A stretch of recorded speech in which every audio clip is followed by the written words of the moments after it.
3 action. বিসমিল্লাহির রহমানির রহিম। প্রিয় ফেসবুক বন্ধু, ফেসবুক পাঠক এবং আমার ফেসবুকের সাথে যারা অন্তর্ভুক্ত আছেন, আমি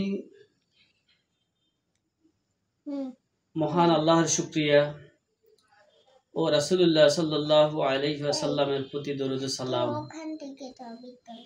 এবং সকল মুসলমানদের প্রতি সালাম ও অন্যান্য সকল সম্প্রদায়ের সাম্প্রদায়িক যারা আছেন সকলের প্রতি আমার আন্তরিক অভিনন্দন জানাই। আজকের গ্যাস্ট্রিকের বিষয়ে কিছু কথা বলার জন্য আপনাদের সম্মুখে হাজির হয়েছি।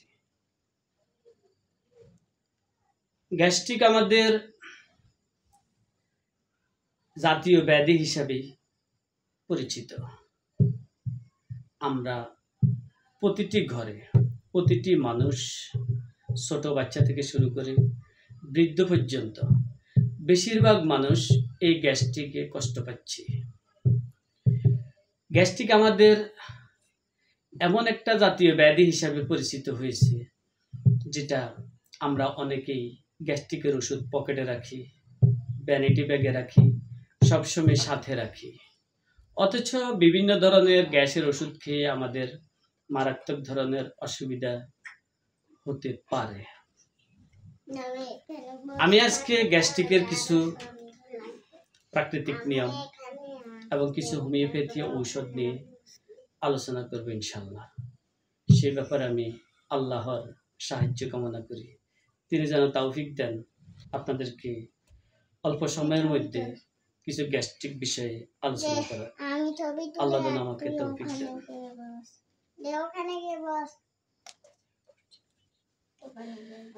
আসলে গ্যাস্ট্রিক কোনো রোগ না, আবার গ্যাস্ট্রিক এখন বৃহৎ একটা ব্যাধি হিসাবে পরিচিত।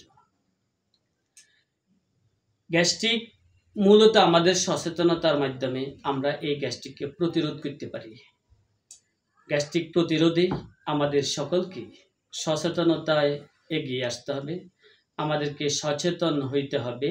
সচেতন হলে আমাদের এই গ্যাস্ট্রিক প্রতিরোধ করা একেবারেই সম্ভব।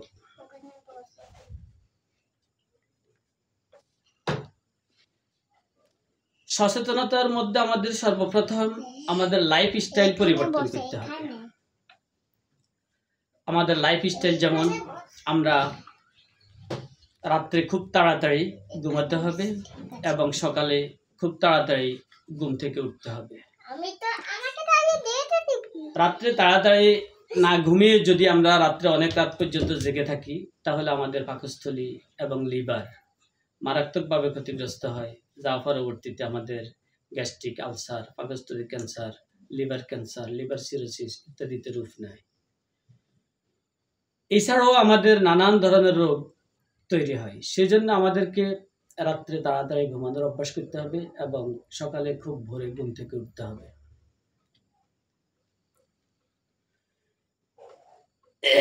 আমাদের অনিয়ম চলাফেরা সম্পূর্ণ বাদ দিতে হবে।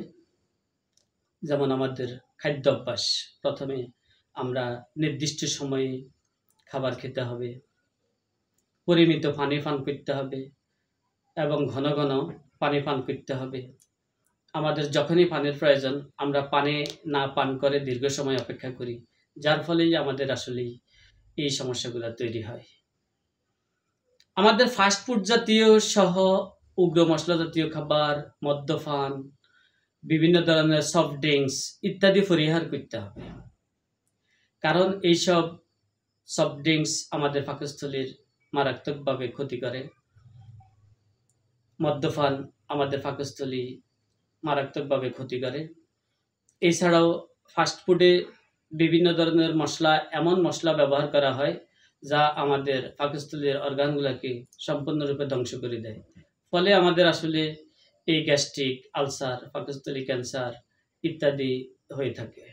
অতএব আমাদের সেই ফাস্টফুড সহ অতিরিক্ত মশলা জাতীয় খাবার, অতিরিক্ত তৈলাক্ত খাবার, অতিরিক্ত চর্বি জাতীয় খাবার এবং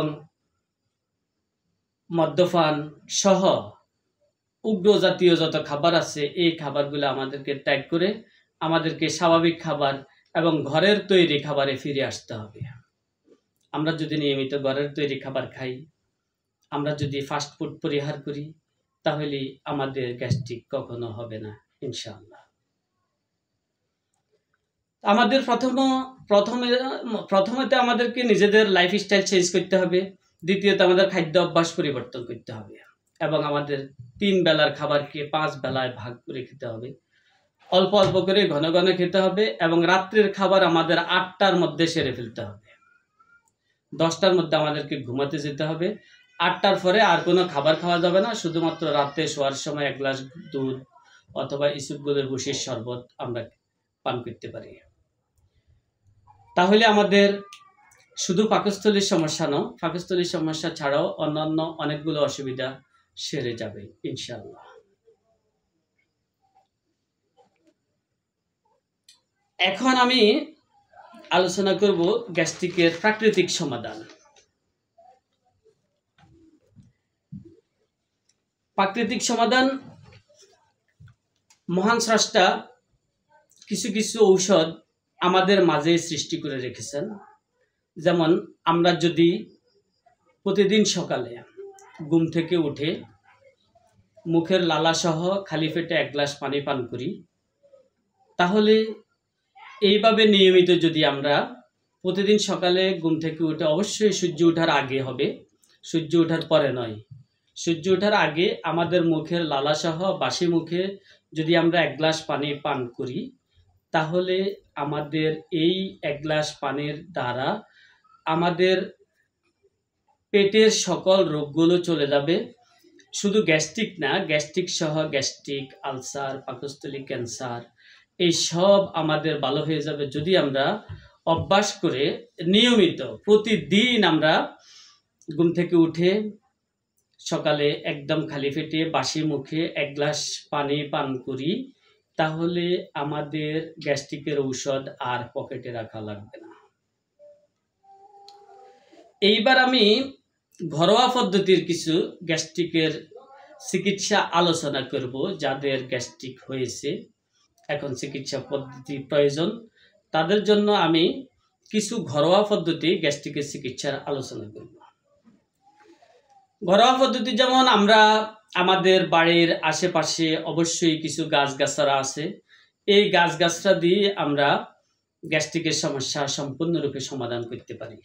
যেমন 3টা কচি আম পাতা, 3টা কচি জাম পাতা, 3টা আসামি পাতা, আমাদের গ্রামে এটাকে কেউ আসামি পাতা, কেউ নাইরিল লতা, এক একজনে এক একটা বলে থাকে। তো আসামি পাতা, নাইরিল লতা, যাই হোক, যে যেভাবে ছিনেন, তিতো এই পাতাটা অনেক সময় আমাদের কেটে গেলে এই পাতার রস সাথে সাথে লাগিয়ে দিলে আমাদের রক্ত বন্ধ হয়ে যায়। আমাদের বাড়ির পাশে বিভিন্ন জায়গায় অনায়াসে, অনাদরে, অবহেলায় এই গাছ পড়ে থাকে, বেয়ে ওঠে। আমরা যদি এই আসামি পাতা, 3টা আসামি পাতা, 3টা জাম পাতা, 3টা কচি আম পাতা, এই 3 ধরনের পাতা 9টা একত্রে কচলিয়ে সেকে 1 গ্লাস পানি যদি প্রতিদিন একবার করে পান করি, তাহলে আমাদের গ্যাস্ট্রিক, আলসার, পাকস্থলীর সমস্যা এইসব সমাধান হয়ে যাবে ইনশাআল্লাহ। দ্বিতীয় ঘরোয়া পদ্ধতি হচ্ছে আমাদের মেথি। মেথি একটি আমাদের পাকস্থলীর সেরা পথ্য। মেথি শুধু পাকস্থলীর নয়, মেথি আমাদের অনেক রোগের কাজ করে। আমাদের রোগীকে, জীবনী শক্তিকে শক্তিশালী করার একটা সেরা উপাদান হচ্ছে মেথি। এই মেথি যদি আমরা ধুয়ে 1 চামচ পরিমাণ মেথি রাত্রে ভিজিয়ে রাখি, সকালে খালি পেটে সেই মেথির ভিজানো পানি পান করি, তাহলেও আমাদের এই গ্যাস্ট্রিকের অসুবিধা স্থায়ীভাবে সমাধান হয়ে যাবে ইনশাআল্লাহ।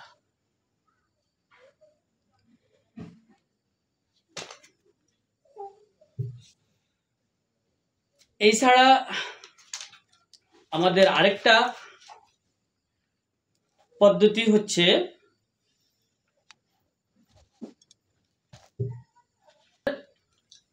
ঘরোয়া পদ্ধতি হচ্ছে, আমরা যারা চিনি, অনেকে চিনি আবার অনেকে চিনি না, তো তারপরে আমি বলে দিচ্ছি, সেটা হচ্ছে মন্ডল ফাতা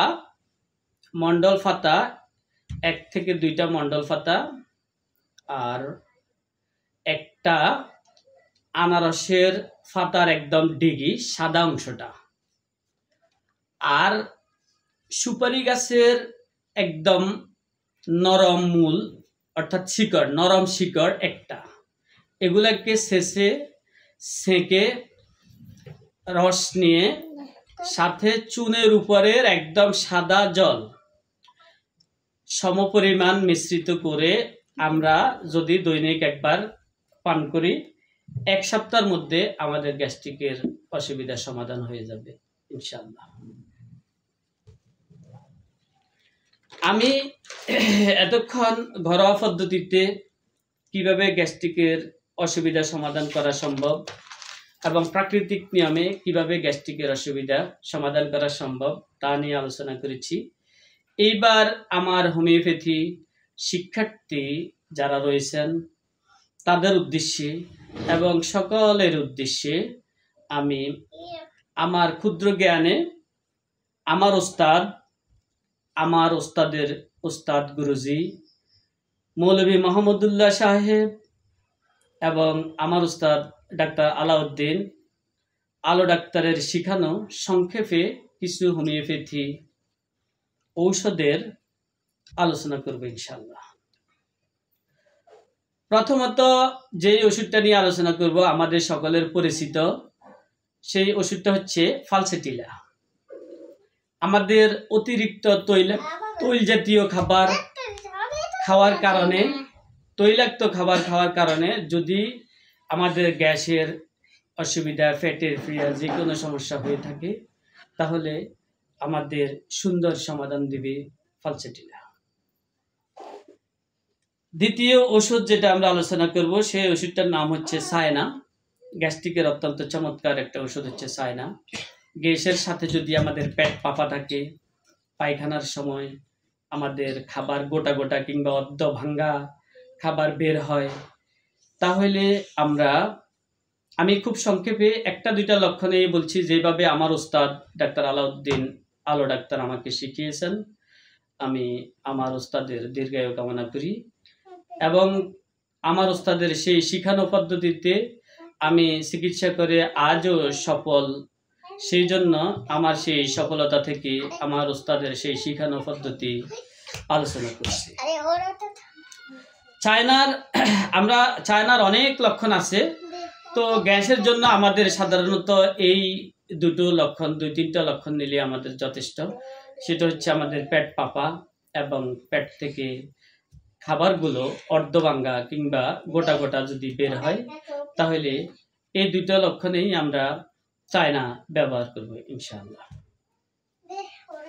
3 নম্বর ওষুধ হচ্ছে আইরিশ বার, যেটা আসলে আমাদের অ্যালোপ্যাথির মতো গ্যাস্ট্রিকের সমাধানে একটি শ্রেষ্ঠতম মেডিসিন হচ্ছে আইরিশ বার। গ্যাস্ট্রিক বলার সাথে সাথেই আমরা রোগীকে যে ওষুধটা প্রয়োগ করি, সেই ওষুধটার নামই হচ্ছে আইরিশ বার। এই আইরিশ বার আমাদের যদি বুক জ্বালা ফোড়া সহ গ্যাস্ট্রিক হয়, গ্যাস্ট্রিকে যদি আমাদের বুক পেট জ্বালা থাকে, তাহলে আমাদের একমাত্র ঔষধ হবে আইরিশ বার। আইরিশ বার দিয়ে বুক জ্বালা ফোড়া থাকলে আমাদের গ্যাস্ট্রিক, শুধু গ্যাস্ট্রিক না, গ্যাস্ট্রিক আলসার আমাদের হোমিওপ্যাথিতে ভালো হওয়া সম্ভব ইনশাআল্লাহ। চতুর্থত যেই মেডিসিনটা আমি বলবো, সেই মেডিসিনটা হচ্ছে ফ্যাট্রোলিয়াম। ফ্যাট্রোলিয়াম এমন একটি গ্যাস্ট্রিক আলসারের সেরা ঔষধ। এখানে ফ্যাট্রোলিয়ামের আমি শুধুমাত্র একটা লক্ষণ বলবো গ্যাস্ট্রিকের জন্য। সেই লক্ষণটি হচ্ছে, আমাদের খেয়াল রাখতে হবে, যখন আমাদের পেট খালি থাকে তখন আমাদের পেটে ব্যথা হয় এবং খাবার খেলে আমাদের পেটের ব্যথাটা উপশম হয়। খালি পেটে ব্যথা হয়, অর্থাৎ পেট খালি থাকলেই আমাদের পেটে ব্যথা হয়। যদি গ্যাসের পেট খালি থাকলে ব্যথা হয়, এবং খাবার খেলে সেই ব্যথা উপশম হয়, তাহলে আমরা পেট্রোলিয়াম দিয়ে আমাদের গ্যাস্ট্রিকের সমস্যাকে সমাধান করতে পারি ইনশাআল্লাহ। 5 নম্বরে যে ওষুধটা আমি আলোচনা করব সেটা হচ্ছে আমাদের আরেকটি গুরুত্বপূর্ণ মেডিসিন হচ্ছে নাক্স, যা আমাদের হোমিওপ্যাথির মধ্যে অন্যতম, হোমিওপ্যাথি ওষুধগুলোর মধ্যে অন্যতম ঔষধ। যা নাক্স আমাদের নেই, ছোট থেকে বড় পর্যন্ত এমন কোনো চিকিৎসক নেই, সকলের চেম্বারে আমাদের নাক্স নামক এই ওষুধটি আছে। নাক্স প্রয়োগ করার সময় আমাদেরকে দুটো সতর্কতা অবলম্বন করা প্রয়োজন। সেই সতর্কতাটা আমি আগেই বলে দিচ্ছি। সেটা হচ্ছে, প্রথম সতর্কতা হচ্ছে নাক্স আমাদের কখনো সকালবেলা ব্যবহার করা যাবে না, যেহেতু নাক্সের বৃদ্ধি রাত্রে। সেই জন্য আমাদেরকে নাক্স ব্যবহার করতে হবে দুপুরের পর থেকে ব্যবহার করা যাবে, দুপুরে, বিকালে, রাতে। তবে নাক্স ভূমিকা রাত্রে ব্যবহার করাই সর্বাপেক্ষা উত্তম। প্রয়োজনের ক্ষেত্রে দুপুরে, বিকালে ব্যবহার করা যেতে পারে। নাক্স আমাদের খালি পেটে না সেবন করাই উত্তম। নাক্স সেবন করা প্রয়োজন আমাদের ভরা পেটে। নাক্স কখনো আমরা খালি পেটে দিব না, সবসময় খেয়াল রাখবো নাক্স আমরা ভরা পেটে প্রয়োগ করব এবং রাতে প্রয়োগ করব। বেশিরভাগ ক্ষেত্রে শোয়ার সময় সবচাইতে ভালো কাজ করে নাক্স। এছাড়াও প্রয়োজনের ক্ষেত্রে দুপুরে, বিকালে যদিও দিয়ে থাকি, সেই ক্ষেত্রে আমরা খেয়াল রাখবো নাক্স আমরা ভরা পেটে প্রয়োগ করব। নাক্সের যে সিমটমগুলো, যেই লক্ষণগুলো নাক্সের, তা হচ্ছে সাধারণত আমাদের নাক্সের প্রধান যে সিমটম সেটা হচ্ছে অনিয়মিত চলা, অনিয়ন্ত্রিত খাবার এবং অখাদ্য খাবার, যেমন ফাস্টফুড, উগ্র মশলা জাতীয় খাবার, মদ্যপান, এই সমস্ত অতিরিক্ত ঝাল, অতিরিক্ত মশলা, অতিরিক্ত মদ্যপান, এই সমস্ত খাবারগুলো খেয়ে যদি আমাদের ফ্যাটের ক্রিয়া হয় এবং অতিরিক্ত রাত্রি জাগরণ, অনিয়মিত চলা, অনিয়মিত খাওয়া, সকালের খাবার দুপুরে খাওয়া, দুপুরের খাবার রাতে খাওয়া, এইভাবে যদি অনিয়মিত আমাদের খাওয়া, অনিয়মিত ঘুম, অনিয়ন্ত্রিত চলা এবং অনিয়ন্ত্রিত খাবার, অখাদ্য খাবার কারণে যদি আমাদের গ্যাসের সমস্যা হয়ে থাকে, তাহলে আমাদের একমাত্র ওষুধ হবে নাক্স। অতএব এই নাক্স দিয়েই আমাদের আসলে বর্তমানের রোগীর ক্ষেত্রে আমরা দেখতে পাই, নাক্স দিয়েই আমাদের 80% রোগীর গ্যাস্ট্রিকের চিকিৎসা হয়। কারণ আমরা বর্তমানে বেশিরভাগই অনিয়ম চলাফেরার মধ্যে বিদ্যমান। সেই জন্য সেই অনিয়ম চলাফেরার মধ্যে গেলে প্রথমেই আমাদের স্মরণ করতে হবে নাক্স। আমি সবাই ছবি তুলে নিয়েছি, ঠিক আছে। 6 নম্বরে যে ওষুধটি আমরা বলবো সেটা হচ্ছে ক্যাপসিকাম। ক্যাপসিকামও একটি গ্যাস্ট্রিকের চমৎকার ঔষধ। তবে ক্যাপসিকাম যেহেতু কাঁচা মেরিচ থেকে তৈরি করা, সেহেতু ক্যাপসিকামের সিমটম হচ্ছে আমাদের মেরিচের মতো জ্বালা। তবে সেই জ্বালাটা পায়ুপথে নির্দিষ্ট। যেমন আইরিশ বারেও জ্বালা আছে, তো আইরিশ বারের জ্বালাটা হচ্ছে উপরের পেটে বেশি, আর ক্যাপসিকামের জ্বালাটা নাক্সের জ্বালা ব্যথা তল ফেটে বেশি, আর ক্যাপসিকামের জ্বালাটা হবে পায়ুপথে। যদি আমাদের পায়ুপথ মরিচের মতো জ্বলে, গ্যাসের কারণে যদি পায়ুপথ মরিচের মতো জ্বালা করে, সেই ক্ষেত্রে আমরা গ্যাসের শ্রেষ্ঠতম ঔষধ প্রয়োগ করতে পারি ক্যাপসিকাম। 7 নম্বরে যে ওষুধটা আমি আলোচনা করব সেটা হচ্ছে রুবিনিয়া। আমাদের হোমিওপ্যাথি আরেকটি অন্যতম ঔষধ হচ্ছে রুবিনিয়া। রুবিনিয়ার লক্ষণ হচ্ছে আমাদের পেটের থেকে যে উদ্গারগুলি আসবে সেটা টক উদ্গার আসবে এবং আমাদের দাঁতগুলো টক লাগবে। কিছু খেতে গেলে মনে হয় যেন আমি কিছুক্ষণ আগে টক খেয়েছি, এরকম আমাদের দাঁতগুলো টক লাগবে, মুখে টক স্বাদ লাগবে এবং পেট থেকে টক উদ্গার উঠবে। যদি এই সিমটম পাই তাহলে আমাদের এই সিমটমে আমরা ব্যবহার করতে পারি রুবিনিয়া। 8 নম্বরে যে ওষুধটা আমরা আলোচনা করব সেটা হচ্ছে লাইকোপোডিয়াম। লাইকোপোডিয়াম একটি গ্যাস্ট্রিকের গুরুত্বপূর্ণ ঔষধ। যেই ওষুধের লক্ষণগুলো হচ্ছে পেট পাঁপা থাকবে, পেট পাঁপার সাথে আমাদের বিকেল 4টা থেকে রাত 8টার মধ্যে বেশি হবে। গ্যাসের ব্যথা সহ যে কোনো রোগ আমাদের বিকেল 4টা থেকে যদি রাত 8টায় বৃদ্ধি পায়, পেট পাপা থাকে, প্রস্রাব যদি লাল ইটের কণার মতো প্রস্রাবের সাথে তলানি থাকে, প্রস্রাব যদি লাল হয় এবং রোগীকে যদি দেখতে তার বয়সের চাইতে বেশি বয়স্ক দেখায়, সেই ক্ষেত্রে আমাদের একমাত্র মেডিসিন হবে লাইকোপোডিয়াম। যেমন রোগীর বয়স 30 বছর কিন্তু তাকে দেখতে 40-50 বছরের মতো বয়স্ক মনে হয়, সেই ক্ষেত্রে আমরা রোগীকে লাইকোপোডিয়াম নির্দিষ্ট প্রয়োগ করতে পারি। তাহলে আমাদের পেট পাপা এবং বিকাল 4টা থেকে রাত 8টার মধ্যে বৃদ্ধি এবং রোগীকে দেখতে বয়সের চাইতে বেশি বয়স্ক দেখায় এবং মানসিকভাবে প্রথমে গরম পরে নরম, এইরকম যদি হয় তাহলে আমরা তাকে লাইকোপোডিয়াম ওষুধটি ব্যবহার করতে পারি গ্যাস্ট্রিকের একটি সেরা ঔষধ হিসেবে।